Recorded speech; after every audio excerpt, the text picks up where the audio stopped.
Greg, could you first tell us a bit about yourself, how you got into the health and nutrition world, and particular interest in sulfur?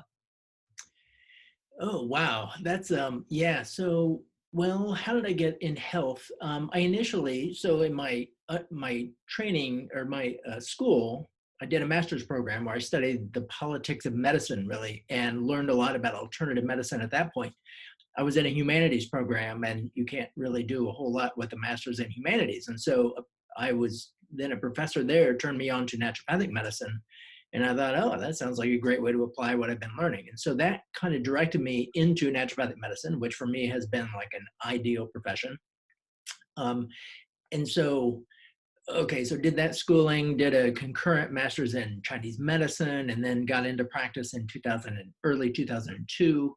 Um, and I guess, I would, like anybody, when you first get into practice, you don't really know what you're going to be focused in, but spent a lot of years early on treating a lot of chronic Lyme disease, and that was kind of my gig, as well as some other things. And then it's been about 10 years, 10 or 11 years now, that I then had this idea that I really wanted to focus on cancer, because I didn't really see anywhere in Portland that people needing what I felt were some very viable alternative cancer therapies. I didn't see that offered around. And so I was working at the time with a nutrition therapist, Maria, and I just threw a book on her desk and said, could you learn about this? And she said, yes. And so since that time, she and I have done a lot of collaborative work around just treating cancer. So that was a big focus. And then just on the sideline, so cancer has been really my clinical focus since that time. And then I just happen to be geeky, and I just love reading and researching. And at some point, I came across an article by this MIT researcher, Stephanie Seneff, and it just blew me away what she was saying in this article. And so, as I tend to do, I sent her an email and just said, that was an incredible article. That led to several conversations, and then stemming from that, she and I have since collaborated on some papers that we published that I'm sure will come up in the course of this discussion. And you cannot really have any conversation with Stephanie without talking about sulfur and about glyphosate. And so those two topics became not only the focus of the papers that we've written, but also just kind of have informed my own clinical practice. And so Maria and I developed then a low sulfur protocol for people that we thought maybe have a problem processing sulfur. We started putting people through this protocol, and I'll have to say, it has been the most shocking revelation of my clinical work, seeing how many different types of problems resolve once we get people's sulfur metabolism working the way it should. Really, it just covers so many different kinds of problems that people have, symptoms that people have, and sometimes they've had it for decades, and they just resolve quickly. Now, it's not everybody, it doesn't fix everything, but for the people that it works for, it typically works dramatically well. So I've just, over the years in working with Stephanie and just on my own, have just continued to dive into this and really wrap my brain around it. I mean, it's a ridiculous how complicated sulfur metabolism is. I mean, it's really crazy. And even, I would say Stephanie's probably one of the most knowledgeable people there is about sulfur metabolism. And it's almost on a daily basis that she and I are discovering some amazing new thing that we didn't know before. So anyway, that's kind of the long story of how I came into this topic. Yeah, and I definitely want to go into all of those areas that you've mentioned, the connection to certain health conditions, maybe symptoms that people can experience.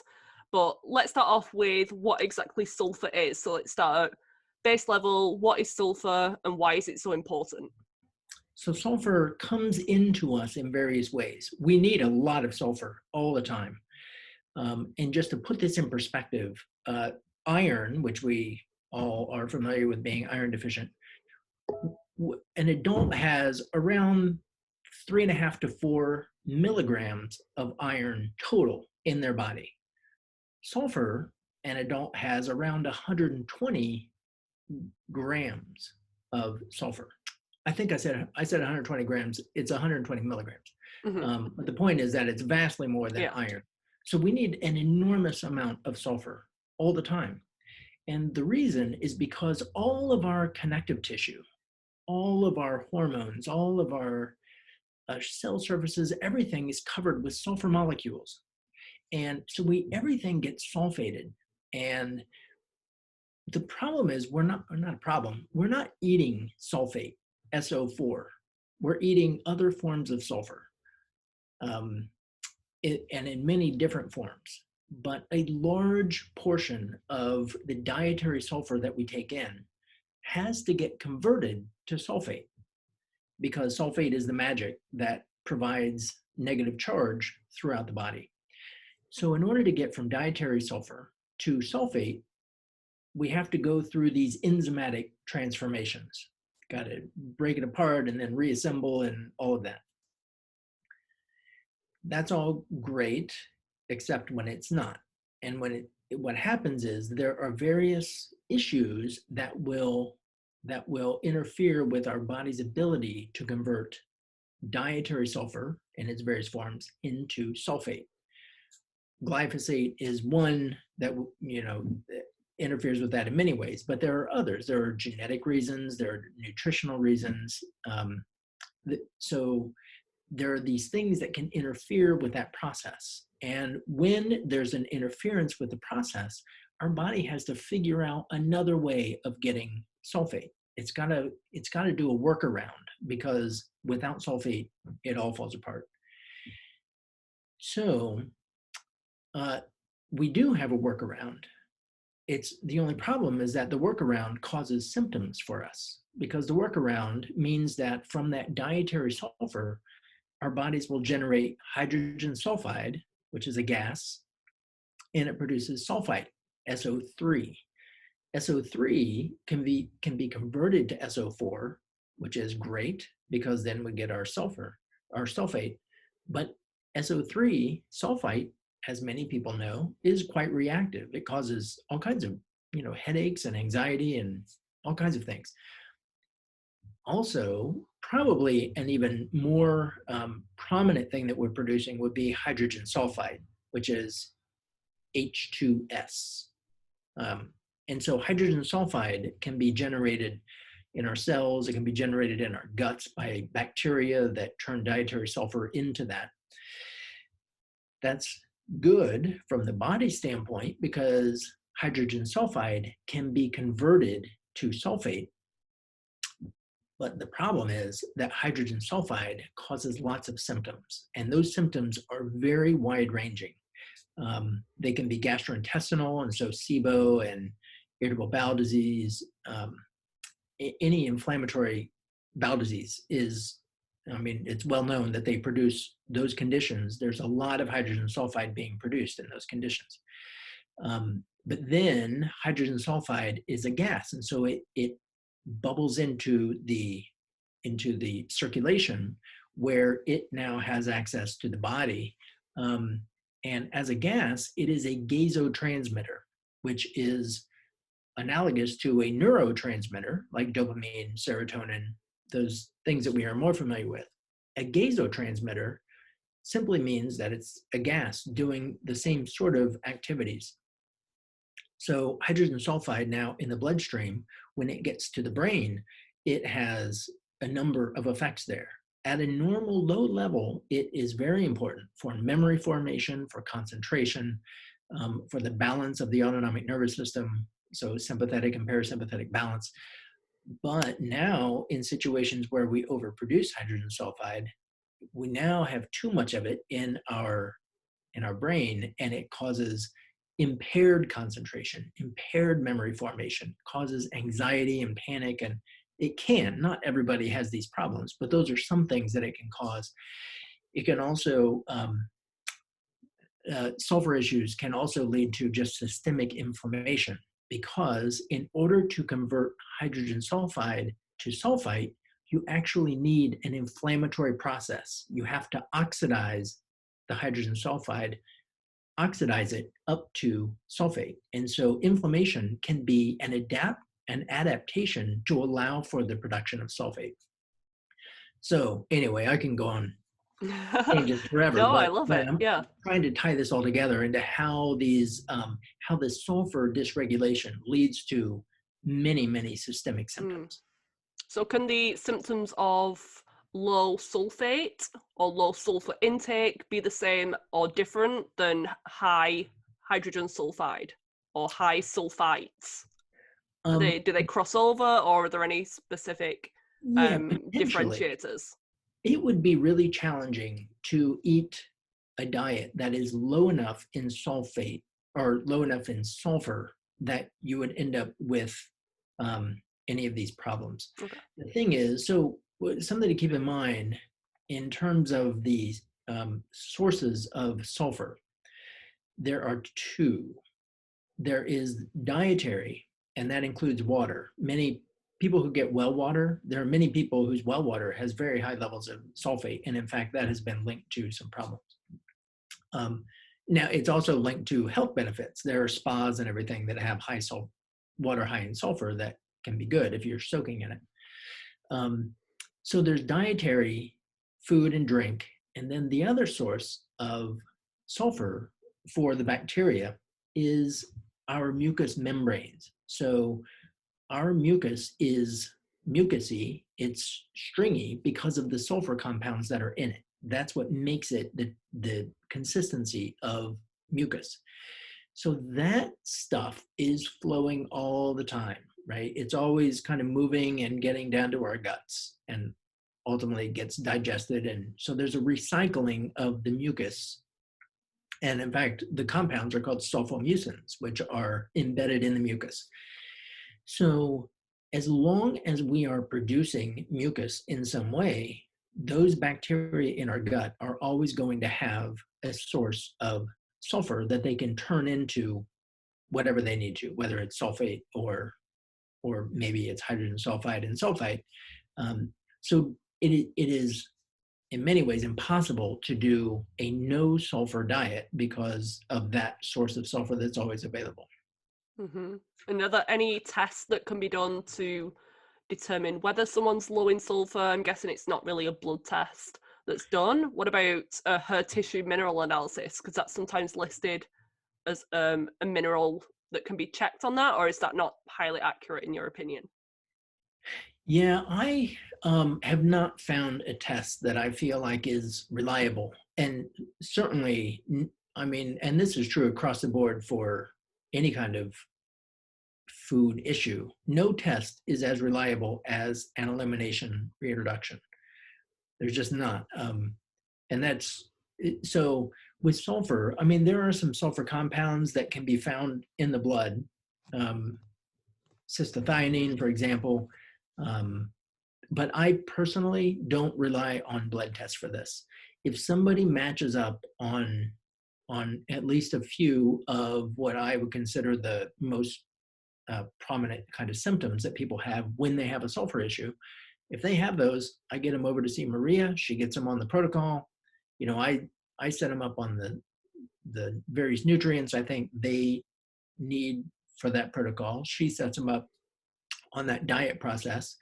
We give them 2 weeks and we just see what happens. And some people are just annoyed at the end of 2 weeks that we had them do this process because they didn't really notice anything.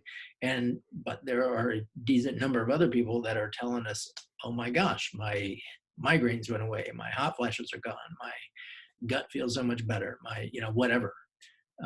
So yeah, it's just the test is to do the protocol. And I'm guessing you have more people with sulfur issues coming to you to work with you as a patient, but how prevalent do you feel like this is in just the general population? Oh, I think it's very widespread. I think it's kind of an elephant in the living room that no one is seeing because it's so embedded in so sulfur. It makes sense that people are having more and more problems with sulfur metabolism. And the reason for that is because sulfur its claim to fame is that it binds things. So if you go in any store and look at their metal detox, look at any of the detoxification products, they all contain sulfur, because sulfur, that's what it does. It binds up. So lipoic acid or methionine or glutathione or uh, NAC. NAC and MSM, Hmm. all these sulfurous compounds. Because sulfur does really well when it's involved, when it's in the liver doing its detoxification thing, which is great. That's what we want sulfur to be doing, binding up things there. But the problem is that we have sulfur everywhere. Sulfur is distributed throughout our tissue. All of our connective tissue is sulfated. And so if sulfur in our periphery starts binding up, because now we're exposed to so much crap, right? All of us are exposed to chemicals, and there's so much stuff that we can't avoid anymore. And that stuff is constantly in circulation and has the opportunity to bind sulfur in a distributed way. It's no longer just passing through the liver, but it's now distributed. And so as our world becomes a more toxic place, then we are now have the potential to be binding up these compounds that we're exposed to. And when we bind them, it alters the charge on the sulfur. And you have to maintain the negative charge on sulfur, because if sulfur sulfate is not around to do what it needs to do in providing that negative charge, the effect of that is to allow the water in our bodies to lose structure. And that is, it's the structuring of that water that is one of the most critical aspects of the role of sulfate in the body. In fact, I think a case could be made that it is the crux upon which everything else rests. And there's an article we have coming out. I think it's going to be out. We were told by the end of the year anyway, it will be published, one me and Stephanie wrote together, which really details, I think for the first time, that we brought together all the different factors that come together that illustrate how heparin sulfate, which is this densely sulfated molecule that is found throughout the body, how heparin sulfate, the way it's regulated throughout the body, and the role that it plays in organizing what's called interfacial water, or the water in our bodies that bumps up against cells and other linings. It really, I think, illustrates all of that, and kind of the key nutrients that are absolutely necessary to have around to be a part of that. And also, of course, there's a whole section on how glyphosate just wrecks that. Mm-hmm. So I'm guessing the heparin sulfate's very important for things like the gut lining integrity and joint and All skin of it. health, everything. Absolutely. Yeah. Okay. Everything. Yep. It's Interesting. everywhere. Yeah, it is. In fact, not only is it providing a negative charge, but so heparin sulfate is incorporated into what are called proteoglycans. So there's the glycosaminoglycans or proteoglycans that make up our connective tissue, like the stuff, everything outside of a cell. And in fact, many of them plunge into the cell. And so they stand like a forest on the surface of cells, and they are touching the surrounding connective tissue. And the way that the proteoglycans get sulfated, get positioned with heparin sulfate, is a coding system that is entirely separate from the coding system that is built into the DNA. And in fact, it has been said that the coding system on the surface of a cell, which is really all about how heparin sulfate gets populated on these other molecules, that system carries more information than the DNA does about how a cell is going to behave. And so if you mess up that, either the supply of heparin sulfate or if you have some kind of toxin that binds to it at the cell surface, you're messing up an enormously important coding system that regulates cell division, that is required for water structuring and for ion transport and all kinds of things. And so heparan sulfate is enormously valuable. So would that be similar to epigenetics, meaning that we all have genetic SNPs or mutations, but it's the environment that's the trigger? Yes, Yeah. it is a whole epigenetic coding system. Okay. And it's unfortunately has not been, I mean, there have been a lot of studies published on it, but it is a coding system that is so crazy sophisticated that there's not really any deep understanding of exactly how that coding system works. They just know that it's a coding system. So yes, this is being passed along outside of the DNA itself. So by definition, it would be a whole epigenetic coding system. Mm-hmm. And just to recap, and I know that you said symptoms can be pretty systemic, they can be very random in some cases, but could you just give us a classic sulfur, either sulfur deficient or hydrogen sulfide toxic person, and what type of symptoms they would be displaying? Totally. So the classic symptoms, okay, so I guess first and foremost are skin issues. It's one of the first places that a sulfur some issue will show up, and that is with people that have eczema or psoriasis or acne, or just some people just itch. They don't really have anything. They just have a general feeling that they itch, maybe not all the time, but often. Other classic kind of symptoms, of course, any digestive funk going on. That is, if they have ongoing digestive things that are not responding to other kinds of treatments, then we're asking them the sulfur questions. Just exploring how much sulfur they're getting in their diet. And that is to say, do you eat a lot of garlic? Do you eat a lot of onions? Do you eat a lot of kale? Eggs, broccoli, cauliflower, all that stuff that is supposed to be really healthy, right? Like those are the things we're supposed to eat. And usually when I'm asking people these questions, they're saying, well, I try to get as much as I can, which that's what we would think we should do. And you should, unless you have a sulfur problem. It's not that those foods are not healthy. It's that for many people, our bodies can't make them healthy. Like we can't do what needs to be done for them to be healthy for us. Okay, so I'm getting away. So gut issues are a big thing. Night sweats and hot flashes. It was really almost an incidental finding that people would come in with gut issues. Women, usually perimenopausal, would come in with gut issues, and okay, well, let's just do the low sulfur protocol and see what happens. And then on follow-up, they would tell me that their hot flashes went away completely. I distinctly remember a woman telling me she had about 30 a day and they were gone. She didn't have any more from doing this protocol, which is like, wow, like I didn't expect that actually, because I thought, well, those hot flashes are coming from something else.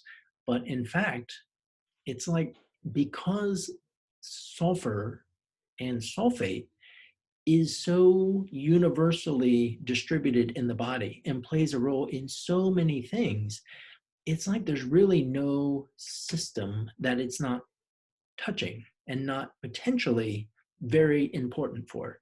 So anyway, so people that have hot flashes or night sweats, that is certainly a sulfury thing. Headaches, migraines, or even other kinds of headaches is another that will commonly resolve with when we get people on the low sulfur protocol.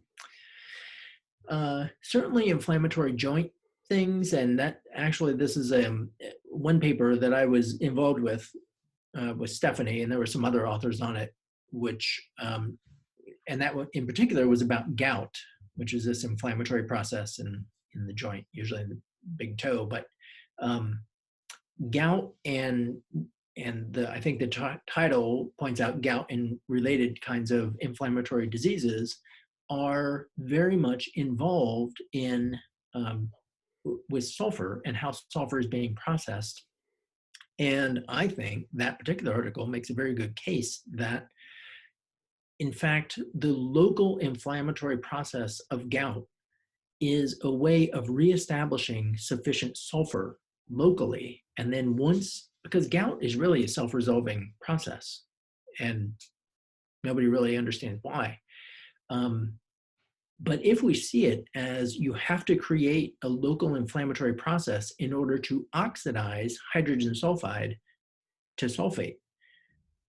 So if you create that inflammatory process, allow for the oxidation to happen, and there is a lot of hydrogen sulfide in the joint tissue of gout patients and in other kinds of joint inflammatory stuff.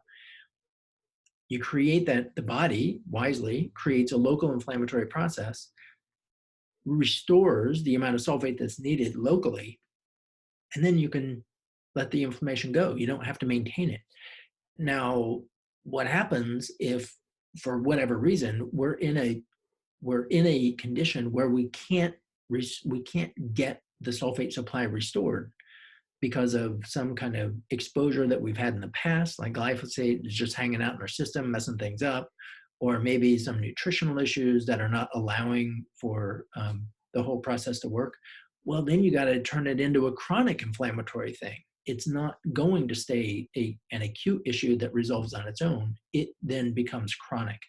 So, and that is something that we see clinically, that people often who have some sort of chronic inflammatory issue happening, even people who are on pain medications, opiates for like chronic neck pain or back pain or whatever, there have been those cases where they get on a the low sulfur process that we put people through, and they get off their pain meds. They can stop their pain meds as long as they don't get a re-exposure to the particular, we do a staggered reintroduction of the sulfur foods to see if there's any particular foods that people have a dramatic response to. And I can tell you that garlic is by far and away the top one on the list that people tend to have a problem if they're going to have a problem. Now, other people, it's onions or it's eggs, another that's not uncommon, eggs. And some people, they kind of oddball, Brussels sprouts or something. But for the most part, the largest portion of people will be captured by garlic, onions, eggs, or kale. Those tend to be the most reactive. So we bring those in one by one, and we just look for symptoms to return each time we bring them in.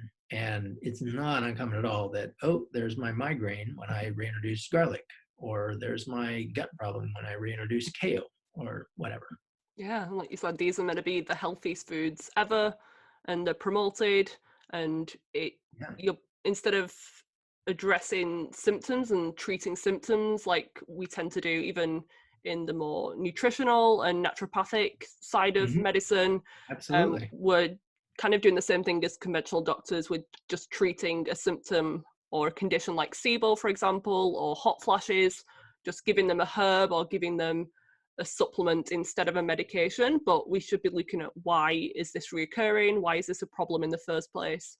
And actually getting to the root of the problem, which could be this sulfur issue. And the fact that you're saying it's very prevalent is interesting and eye-opening. And I'd never heard of you would never think the connection between something like hot flashes would be connected to sulfates in the body, but because it affects the whole body, it could affect literally every system. And I think some people have heard of sulfation in terms of hormonal health and hormones like DHEAS, DHEA sulfate. What exactly does that mean, and how does sulfate help with liver and the detoxification of hormones? Yeah, so big topic. So there are two ways of thinking about a sulfated hormone, and keeping in mind that all steroid hormones get sulfated. So estrogen, testosterone, DHEA, cortisol, they all get sulfated. And others do as well. Thyroid hormone is sulfated. Melatonin in the brain is sulfated. So sulfation is in the conventional view of things, DHEA, as you mentioned, DHEA sulfate is considered to be the inactive form, and then it becomes activated when you get that sulfate taken off. And that is true. There is a difference in their activity. However, a better way of thinking about it is that these hormones are getting sulfated in the liver, and the sulfate, that sulfation is a way of transporting sulfur transporting sulfate to the periphery, to the cells that will need it to do what they're doing. And so you sulfate estrone, for example, and estrone sulfate, it makes it out to cells. Cells take it up and they pluck the sulfate off. Now they have sulfate that they can use for sulfate things, and now they have an active form of estrogen, which it's kind of a brilliant system for transporting sulfate around. And in fact, if hormones are not appropriately sulfated, like melatonin in particular, it doesn't work the way it is. If the sulfation process doesn't work, then the hormone system overall starts to break down. So the sulfation process is really critical for the overall hormonal balance. And in fact, with DHEA, you can do studies, and there are clearly problems, symptoms, and pathologies associated with an imbalance in the ratio of DHEA to DHEAS.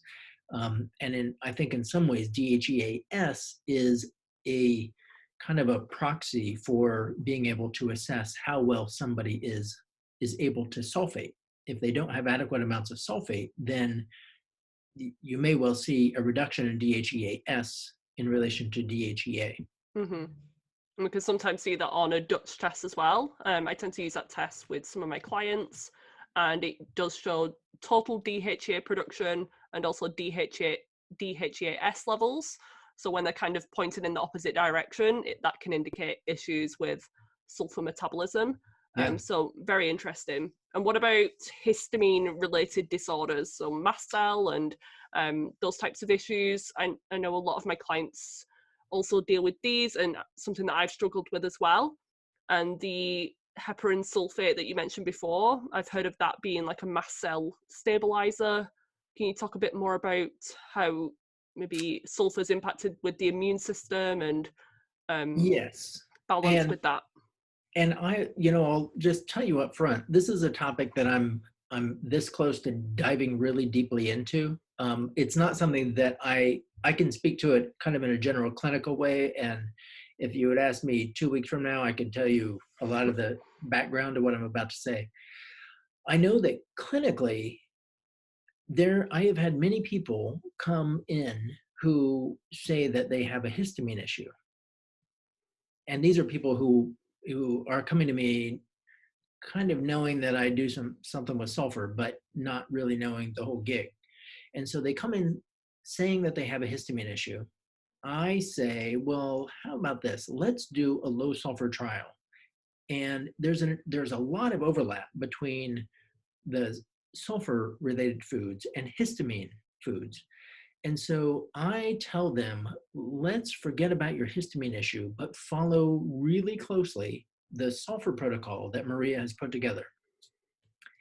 It is not uncommon that people find that when they do their low sulfur protocol, they don't notice reactivity to the histamine foods. So meaning that if they have a histamine food that's not a sulfur food, you know what I mean? So there's an overlap between histamine and sulfur. But if they have a histamine food that's not an overlap with sulfur, they don't react to it.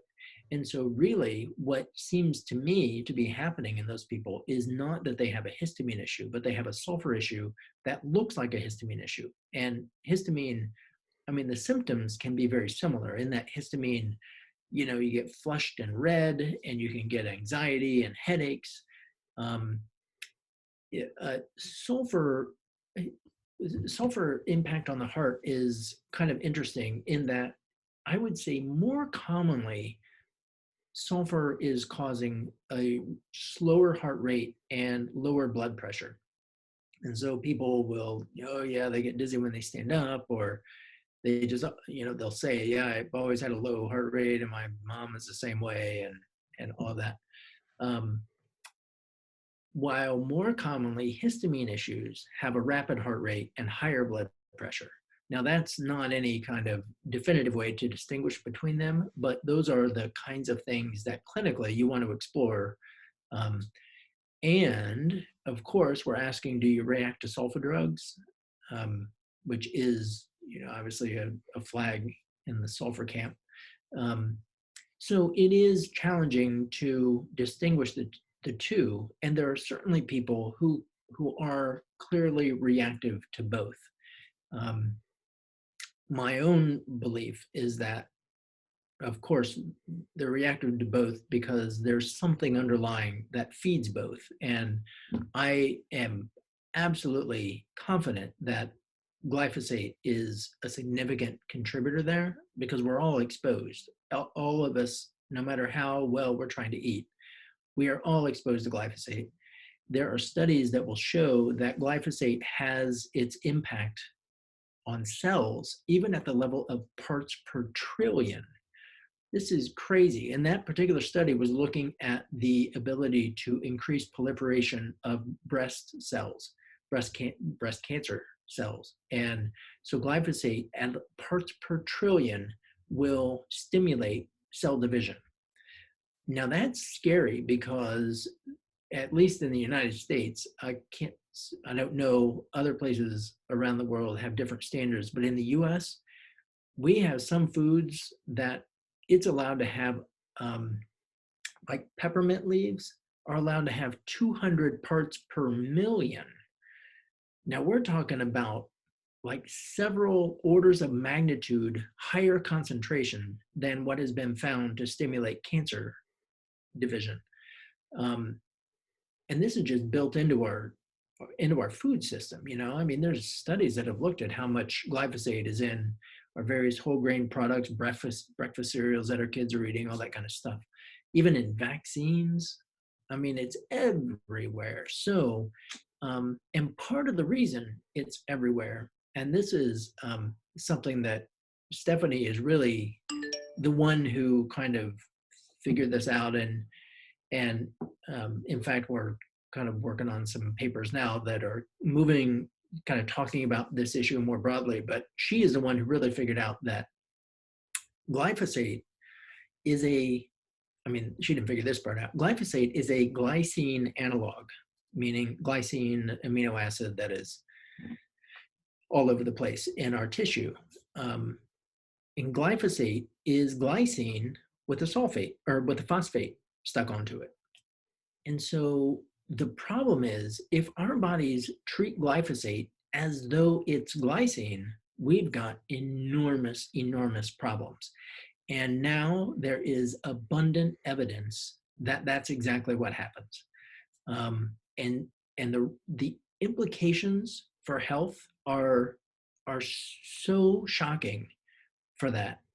It's the kind of thing that Monsanto would, if that became well established, it would result in lawsuits. Mm-hmm. I mean, just so many lawsuits, because it ties then to things like cancer. It ties to so many different pathologies when you think about the role that glycine plays in health. Yeah. So, yeah. And there already are so many lawsuits and like billions of dollars they've had to pay out already. So I can only imagine if they were to be found out, quote unquote, what's really being driven by this pesticide or fungicide, whatever it actually is. So for those who don't actually know what glyphosate is, or Roundup is its other name, can you just explain what it is, and would eating organic be enough to avoid that? So glyphosate, yes, as you mentioned, it's the active ingredient in Roundup and what are now called glyphosate-based herbicides, which are, there are lots now that contain glyphosate. Glyphosate was initially, when it was initially discovered, this was back in the, maybe early 70s or late 60s. It was initially marketed as a chelating agent. that would be used in pipes and things like that, because it will chelate iron and it actually will bind many metals. Including zinc and copper and cobalt and manganese and to some extent magnesium and calcium. Those are lesser. So it binds those metals and prevents them from doing whatever they need to do in the body if glyphosate is in the body. So initially it was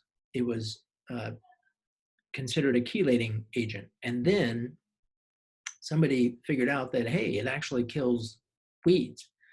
And so, this is all making a very short story, but in the mid 70s is when Monsanto first marketed glyphosate in Roundup as a weed killer.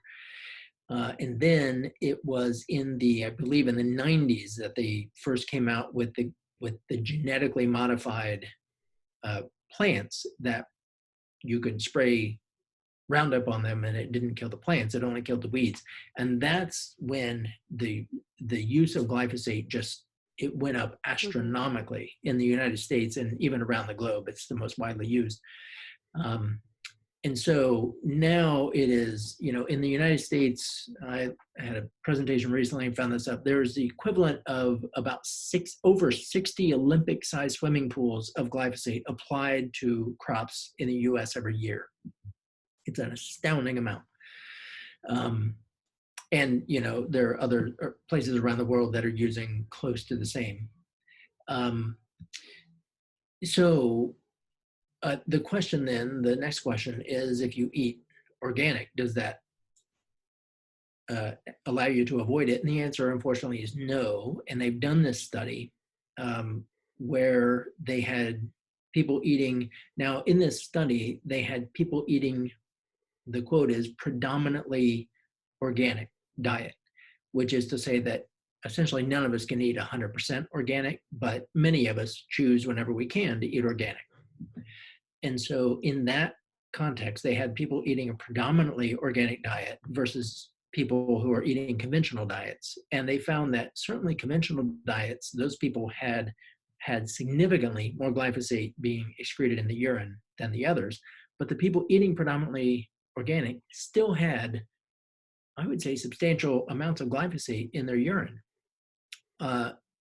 So eating the organic food, it reduces exposure, but it doesn't get rid of the exposure. And the other aspect of that same study was that they compared the level of glyphosate in people who have chronic disease versus people who don't, people considered healthy. And there was substantially more, of course, in the people with chronic disease.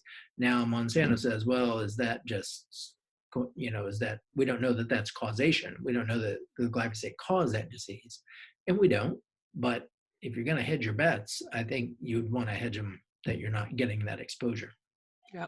Would you say that those who are sufficient in sulfate are less likely to experience negative effects of glyphosate or uptake more glyphosate into the system?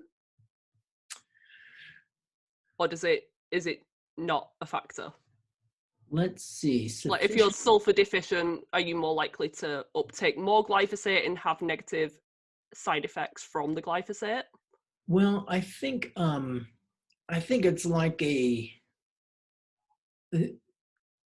I'm not sure. So people that are, I think that when glyphosate comes into the system, it impacts so many different aspects of how our body is regulating sulfate.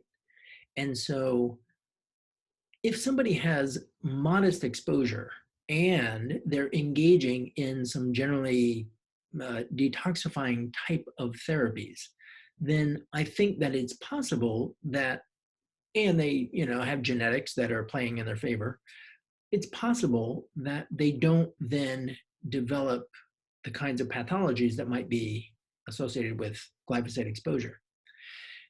But if someone is, just eating a standard American diet, which is to say a crap diet, and if they are, not taking some basic nutrients, and then I think that a glyphosate exposure is going to, if not with an initial exposure, over time, it will whittle away at their body's ability to maintain that adequate sulfate production.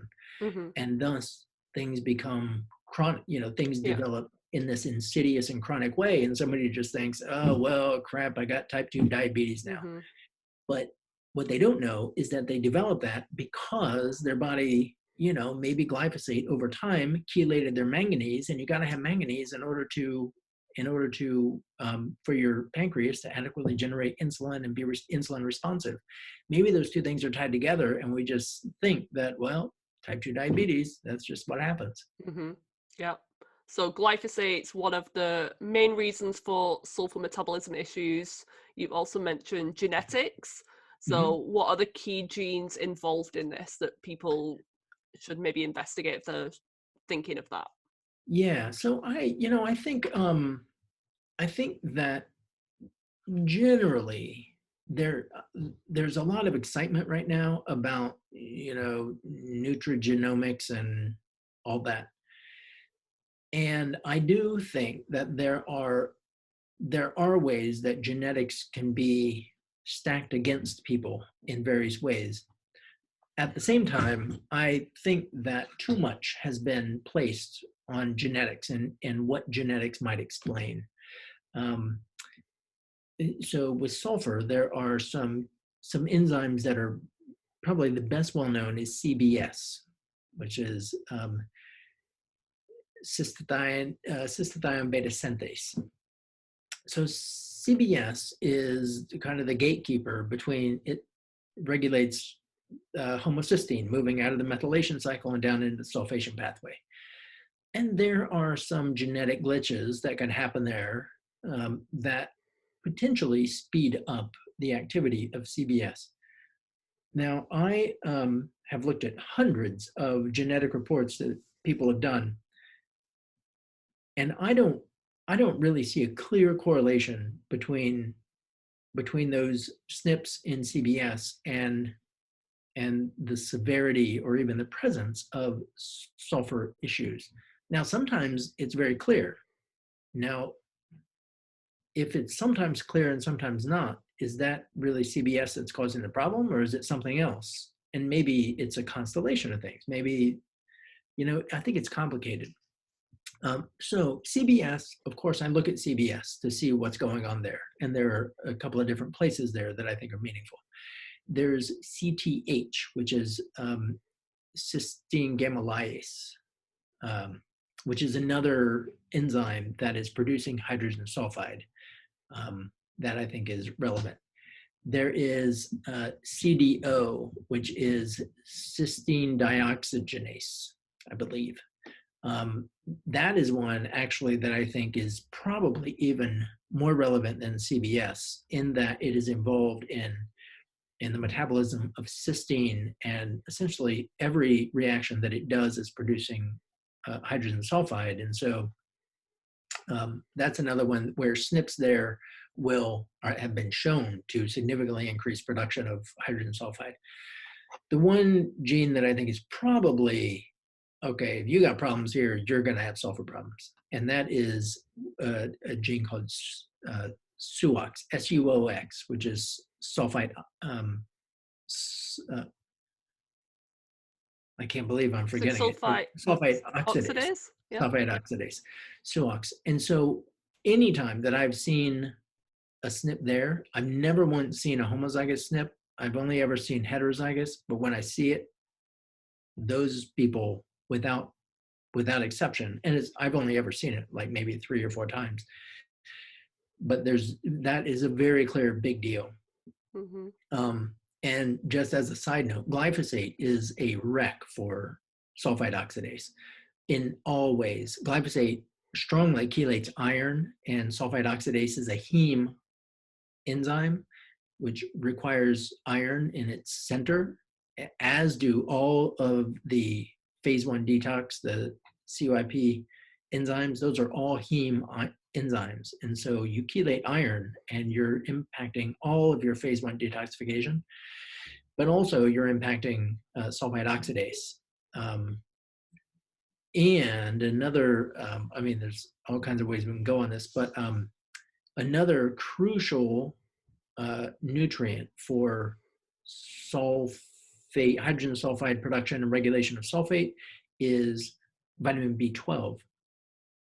And vitamin B12 is cobalamin, methylcobalamin, hydroxycobalamin. Cobalamin, of course, has a cobalt in its center, and it is also made out of porphyrin rings. And so glyphosate not only chelates cobalt very dramatically, but it also interferes with the production of porphyrin rings. And so glyphosate exposure has the potential to pretty dramatically inhibit the body's ability to generate and then utilize vitamin B12, which will ricochet through many different aspects of health. But certainly one of them is in the regulation of hydrogen sulfide and thus sulfate. I really don't know why that stuff's legal. Pretty Oh yeah, terrible. yeah, I there's know. really no there's really And no there are positives. many countries have now hmm made it. Yeah. They banned it, but hmm I don't see that happen in the U.S. anytime soon. No, it's a big money making Yeah, product, so I don't see it disappearing anytime soon, which is sad. And I agree with the genetic piece. I'm not really into that. I know that some people are intrigued in that area, but I've seen people's genetics and they're absolutely perfect. They're like the dream genetics, but they're having all of these health issues. sure. And the other way as well, they have terrible genetics, but they're the picture of health. Yep. So it's all about epigenetics, and it could be insightful, but it's definitely not the first place to look. And a lot of these genes and enzymes need nutrients to function optimally, so that's the first place you need to start. And you've mentioned a few of them, like the iron, the B12, obviously sulfur. What other minerals and cofactors are needed for optimal sulfite metabolism or sulfur metabolism? Well, the keys are what you mentioned. Certainly iron and B12. Molybdenum is probably the best known. Molybdenum being this funky little trace mineral that doesn't do all too many things. It really has three main things that it's working on in the body, but those three main things are really critical in this regard. And um, so in addition to being a cofactor in that sulfide oxidase enzyme, so if you don't have enough molybdenum, or if molybdenum gets displaced by aluminum or something else, then you shut down that, which means that you build up sulfite because it can't, SUOX converts sulfite to sulfate. So molybdenum is key. Molybdenum is also key to detoxification of alcohol. So it is a cofactor for aldehyde dehydrogenase. And so if people are drinking a lot, then this trace mineral, molybdenum, can get used up in aldehyde dehydrogenase, and there's not enough left to adequately supply for sulfite oxidase. And so one of the clinical things that I'm always asking about is how people feel when they drink alcohol. And just how much they drink. And of course, most people think I'm judging them about drinking alcohol, but really what I want to know is if someone, it's not uncommon at all, when people have some of those sulfury kind of symptoms, and I ask them how they feel when they drink alcohol, it's very commonly people will say, oh, I made like my face flushes, or I have like one drink and I feel like I've had a six pack or whatever. Like people have a dramatic response to small amounts of alcohol. Now it doesn't mean for sure that somebody has not enough molybdenum around, but that's certainly high on my suspicion list. Then the other thing that molybdenum does has to do with xanthine oxidase, which is another molybdenum dependent enzyme that is responsible in the production of uric acid. And so one of the tests that I run pretty consistently is just serum uric acid. And there are studies that have shown that when uric acid levels are low, it is indicative of molybdenum deficiency. And so that is kind of a surrogate marker that can be done to assess molybdenum status. Interesting. Yeah, I've not heard that one before. And I'm a bit of a complex person with my health history and all of that. And I really feel like sulfur issues have been a big factor in my health, which I've only recently discovered over the past year.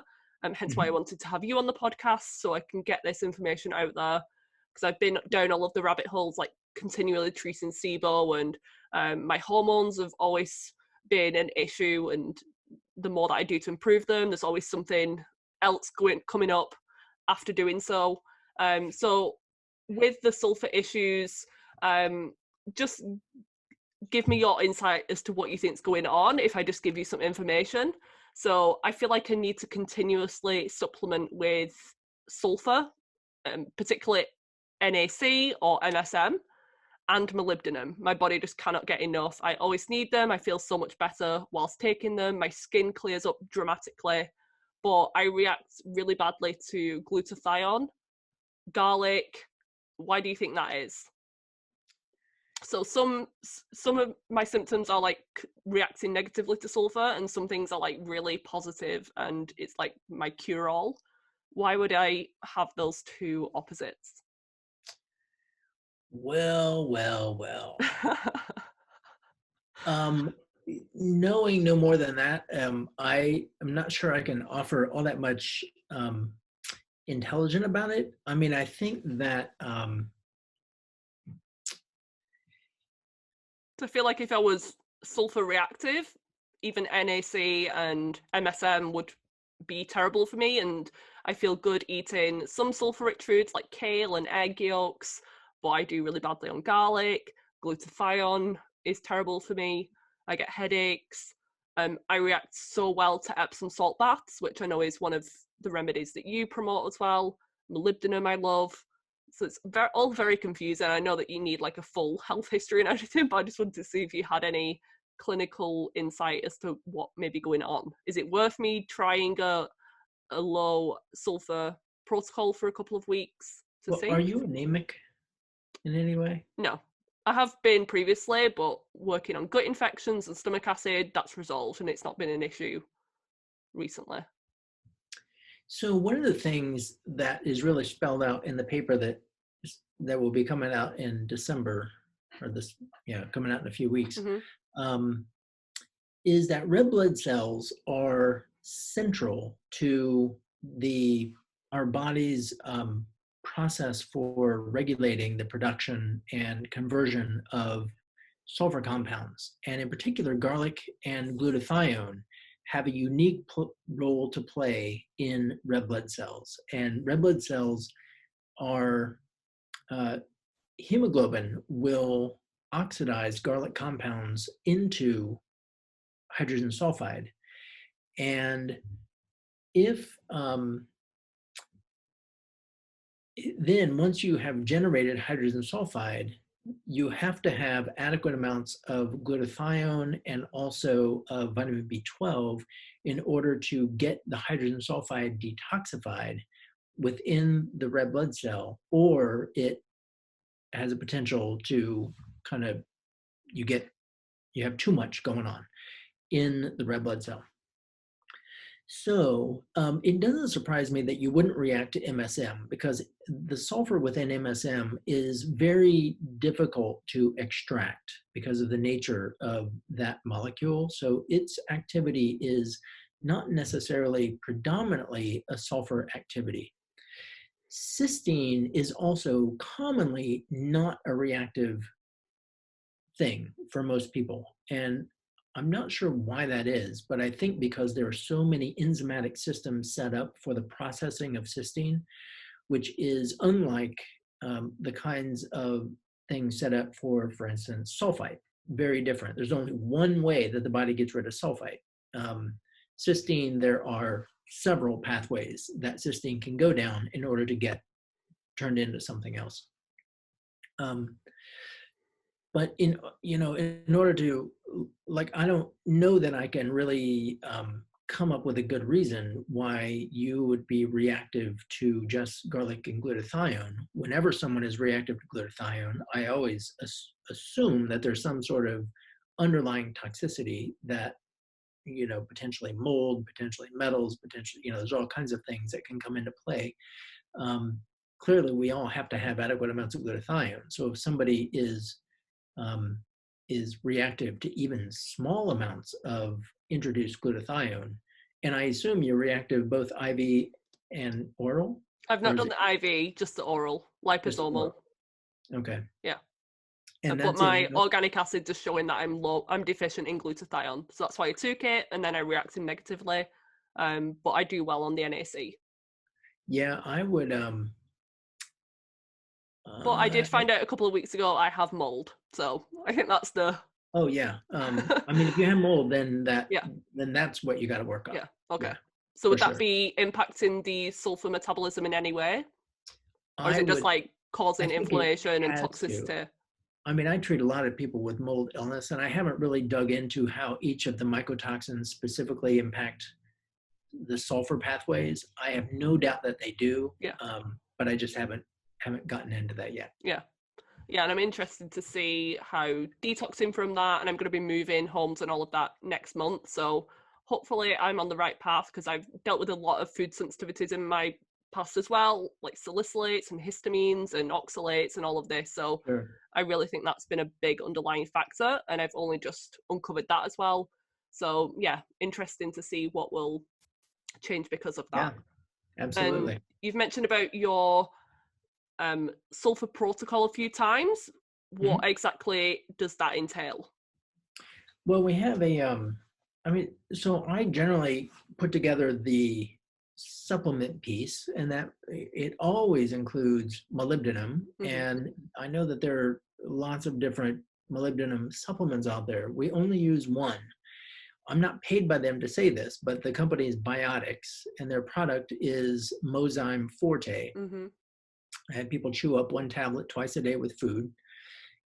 We've tried other forms of molybdenum that either don't work or they don't seem to work very well, or there's one company that makes one that everybody who took it was getting, like, they would get a Hertz reaction, like it was too much for their system. So the Mozyme tends to work really well. So that's the only one that we use.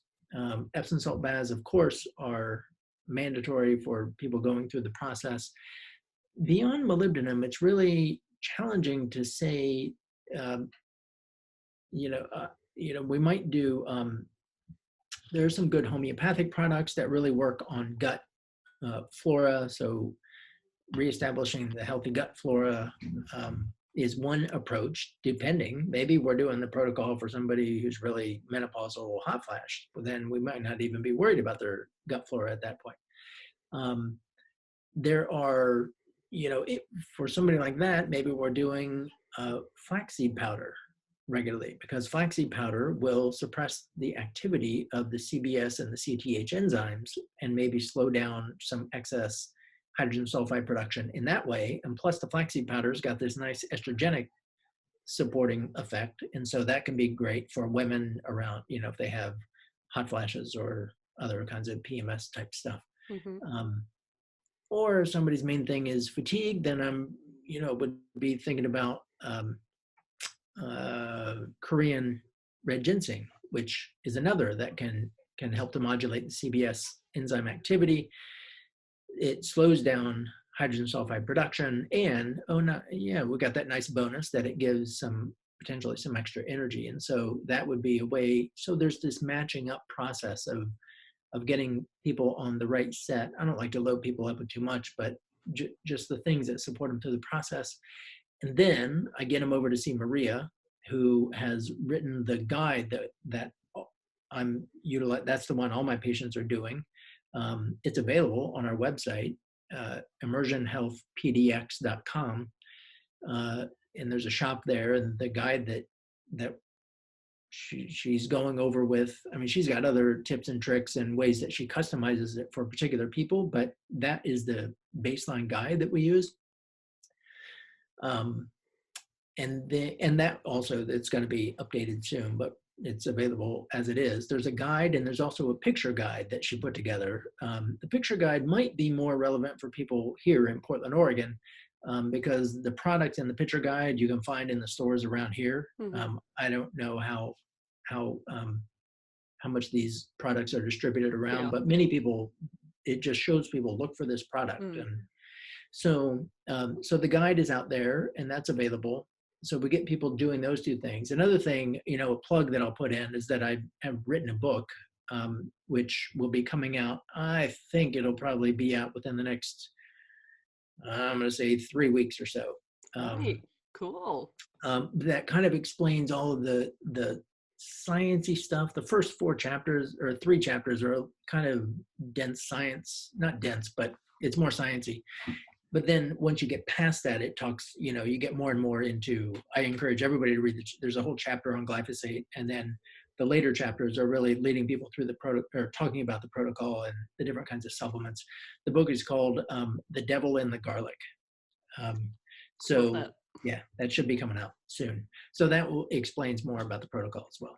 Great. And I'm guessing the protocol has the foods to reduce and when to reintroduce them and all of that important stuff. Yes, Yeah. totally all in there. Yeah. Perfect. And of course, if people want more individualized stuff, I do phone consults with people around the world now. And then Maria does the same thing for people who want individualized dietary work. Absolutely. And I'll put all of your all of the links that you just mentioned in the show notes as well, so people can easily access that.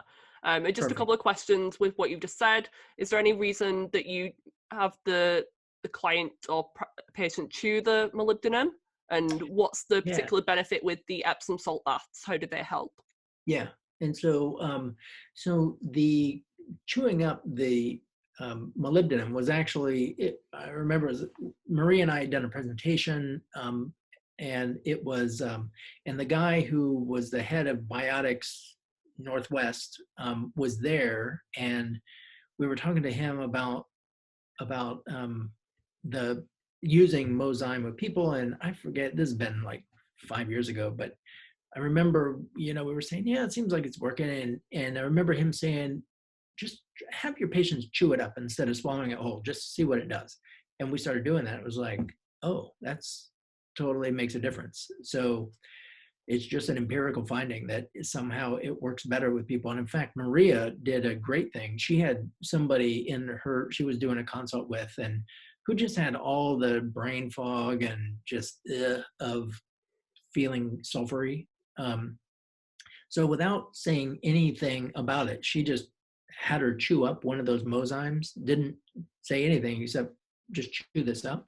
And after about 20 minutes of their conversation, the patient said, what was that you gave me? Because she was feeling like, oh, her head had cleared up and she would like now felt better. So it can be a pretty important supplement for a lot of people. Yeah. Then, with regard to the Epsom salt baths, so keeping in mind that what we're trying to do is supply the body with sulfate. And there is if we take it internally, even sulfate, if we take sulfate orally, there are bacteria who can turn those compounds, even sulfate, turn it into hydrogen sulfide.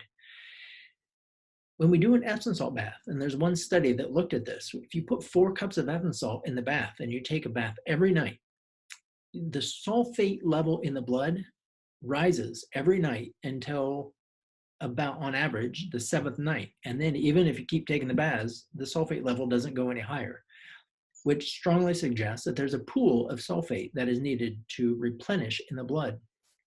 When we do it by Epsom salt bath and it goes through the skin, we avoid the gut bacteria. And so this is a way of bringing sulfate to the tissue that doesn't have to go through the other things. And I've been shocked. I have gotten emails really from around the world. I mean, of course, because that's how everything is distributed now, but people telling me that just doing the Epsom salt process and their gut resolves, their skin gets better, their whatever. And so it has been, I've had a lot of feedback to suggest that it's a good thing. Yeah, and they're particularly helpful with any digestive impairments. If you're taking a ton of capsules or even food, you may not be fully benefiting from that. So anything transdermally could be more beneficial. And I know that some people, like mothers whose children have autism, find particularly great benefit with Epsom salt baths a lot of the time, likely due to sulfur metabolism issues. So very interesting, and that's something that I've found very helpful and pretty cheap as well for the benefits that you get, which is good. Yeah. And then there are, you mentioned autism, and Stephanie has written some great stuff that links autism um, to glyphosate and other issues that have to do with sulfur metabolism. And one of the key enzymes playing a role in autism is that PST enzyme, the Yeah. phenol sulfotransferase. And autistic kids have kind of notorious low sulfate levels, and that you have to get those replenished. So Epsom salt baths are a fantastic way to do that. Absolutely. I'm definitely going to have to get Stephanie on the podcast as well, because Yeah, I'm sure there's so many more subjects that we can talk about on this yeah, for sure. in this area. So just to finish up, I just want to ask a few more questions for you personally, just about how you stay healthy.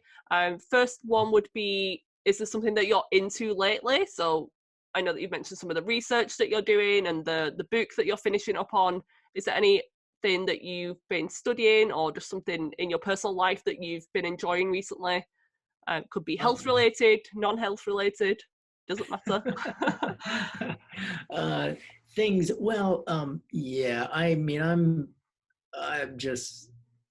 I have, I mean, I'm fascinated by lots of topics. And so I read extensively into cosmology and evolutionary biology and neuroscience and those. I mean, I'm just fascinated by it. And mostly, I'm interested in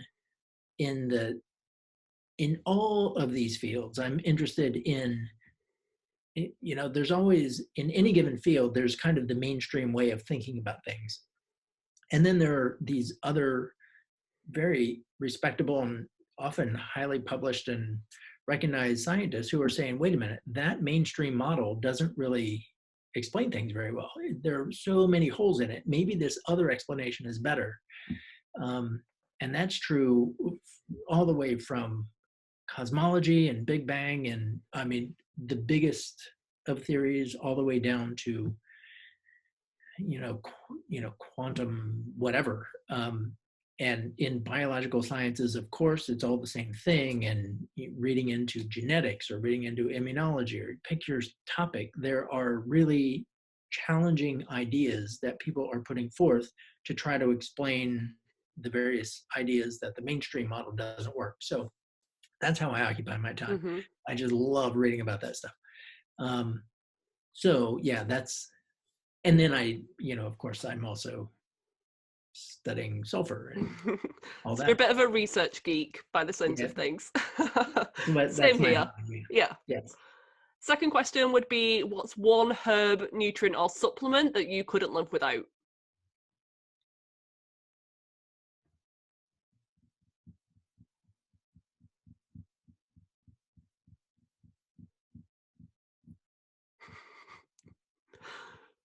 This is a tricky question. Well, it works for me, but not for you, and that is glutathione. I think it's one that I take all the time. I take it every day, and because I take a boatload of stuff. It's not that I'm just taking glutathione, but if I were gonna, I'm going on a trip and I can only do one, I would.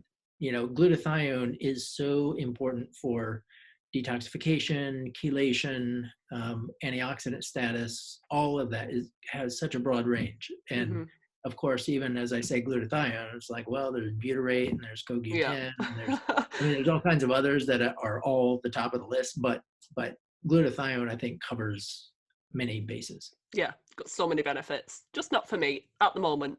Hopefully in the future. Yes. And is there another book or another research paper until yours comes out? I'm hoping that your book will be out by the time this airs, but is there another particular paper that you've not mentioned, or just one of them in particular that you can list now that's maybe a gentle introduction into the subject of sulfur, or maybe something like glyphosate that people can look into? Well, I would say probably, Stephanie has done so many podcasts, and she has a personal webpage that's housed at MIT. And so, she has done so many interviews and podcasts, and all of her presentations. She just demands everything that she does has to be unpaid access. So everything that she has done is available. She's probably articulated all of these issues the best. There's not a particular book that I could point people to, which I guess is good for my book. Um, so yeah, I guess probably I would say she's the resource that if people are willing to just put in the time and click on Mm-hmm. I mean, she's all over YouTube. She's been Yeah. interviewed by Mercola and all that stuff. Right. So Yeah, you can just Google her on the podcast app or on YouTube, and you yeah, can probably spend 3 months educating yes, yourself on all yeah. of these things. And final question, could you just repeat again where people can find you online? Are you on social media? What's your email if you're willing to give that out, or is that all listed on your website? Sure, yeah. So the website is Immersion, IMMERSION, Immersion Health, PDX, as in Portland, it's our airport, PDX.com. So from the website, there's the shop where you can buy that, and there's there's a way to set up consults if you want to, you can schedule if somebody wants to do a phone consult. So there's that. We have a Facebook page that I try to get populated as often as I can. I've been a little lame about that recently, but for people that want to look us up, it's just looking up Immersion Health on Facebook and can kind of follow us in that way. My email, my contact info is easy through the web page, and so it's easy to reach me there. And what else? Those are kind of the main ways to get me, I think. Other than that, the book coming out and the article coming out, and I'm actually working on another book right now it's in a very different topic. It's more, it's a very different topic than this, but it will hopefully come out next year. Interesting. Yeah, I'm excited to see what that one will be on, and I'm excited to read your upcoming book. And I just want to thank you for your time today, and thank you for all of the research that you're doing and the interviews that you're doing, and just even educating practitioners like myself on an area that's not commonly discussed. So yeah, thank you so much, Greg, for your time, and I appreciate it. I appreciate you having me on. It's really been fun.